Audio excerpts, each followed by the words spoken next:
Good afternoon. Welcome. If you just tuned in, where have you been? It's 37 minutes after 4 o'clock. I'm Nana Akwe. This is GB News. We are Britain's news channel. Don't forget as well, download the GB News app. You can check out all the programmes completely free and watch at your convenience. I'm Nana Akwe. Welcome. It's time now for the Great British Debate this hour. And I'm asking, should Sadiq Khan apologise to the named firearms officer after he was cleared against Chris Kaba? Now, he was pressed for an apology during a City Hall scrutiny meeting where former mayoral rival Susan Hall demanded an answer. Let's have a listen. Do you like to apologise to the police officer that has been found not guilty? And would you like to apologise for the whole attitude around this right from the beginning? That is really important in a democracy. We have a proper system of checks and balances in relation to how the police are held to account. Waffle, waffle, waffle. I asked you a very simple question. Would you like to apologise to the police officer that has now been found not guilty by the jury? Yes or no? I think it's really important to support our firearms officers, but it's really important to make sure there is a system of accountability.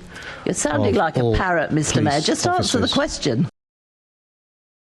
Yeah, so basically, he wouldn't answer the question, as you saw. Mr. Khan was being sympathetic, basically. She was saying that he was being too sympathetic towards Chris Kaba when he was initially killed. If you remember, lots of celebrities and lots of people got together to say, oh, it's terrible, which, of course, the death is not nice. But the full context was not known then. So for the Great British Debate this hour, I'm asking, should Sadiq Khan apologise to the named firearms officer?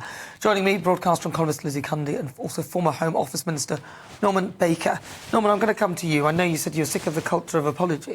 Yes, I mean, there's the David Lamb remark too.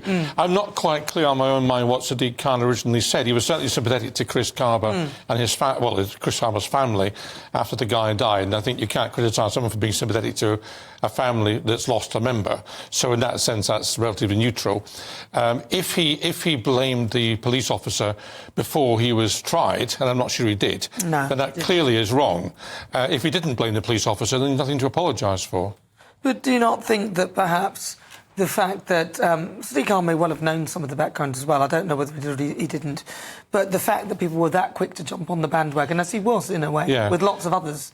Well, I think that was unwise, to use a word I used earlier on in the programme. I think whenever there's a case of a potential legal action being taken in the public interest, someone being prosecuted, then politicians should keep out of that and not make comments for or against, because there's a judicial process that takes place and people then go through that process and are found guilty or not guilty. And it's wrong to try and influence that in any shape or form. Well, what he did was, I think his words were...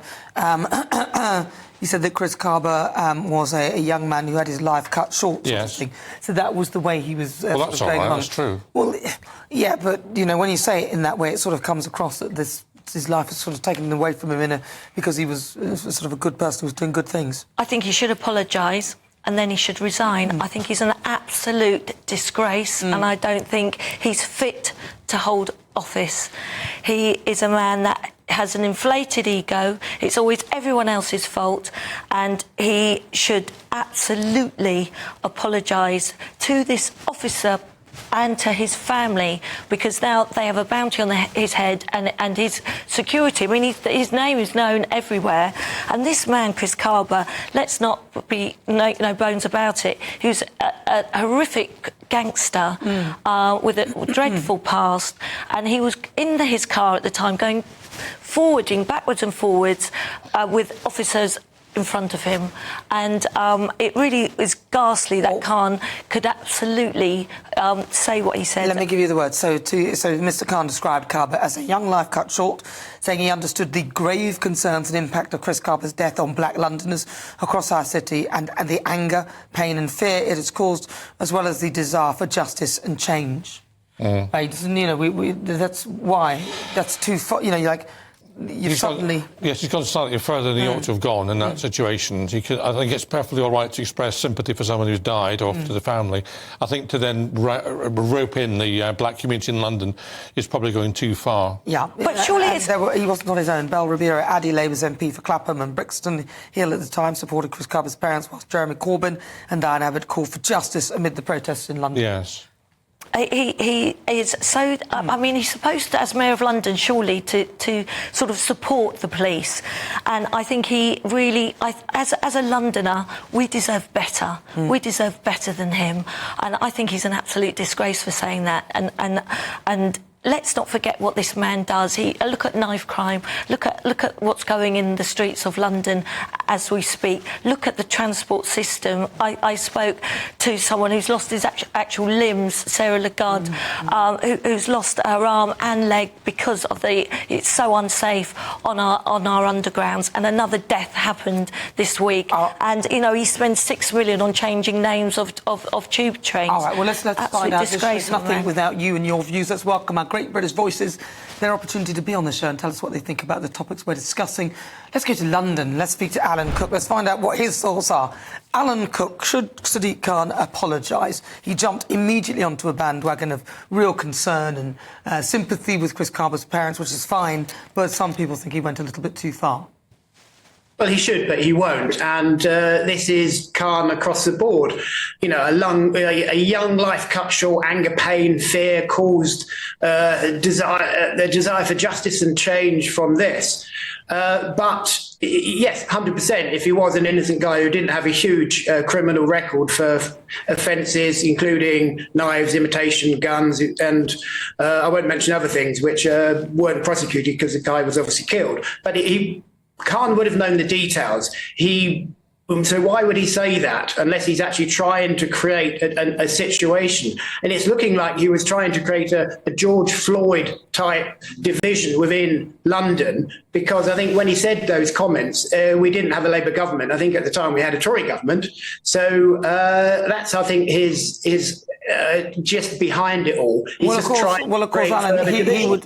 Alan, he would say that he was expressing concern for young black Londoners and that he was also showing sympathy towards Chris Kaba's parents. I'd be more concerned about the gangsters. You know, he was a member of the 67 drill gang, which the Met Police have said is the most violent gang in London.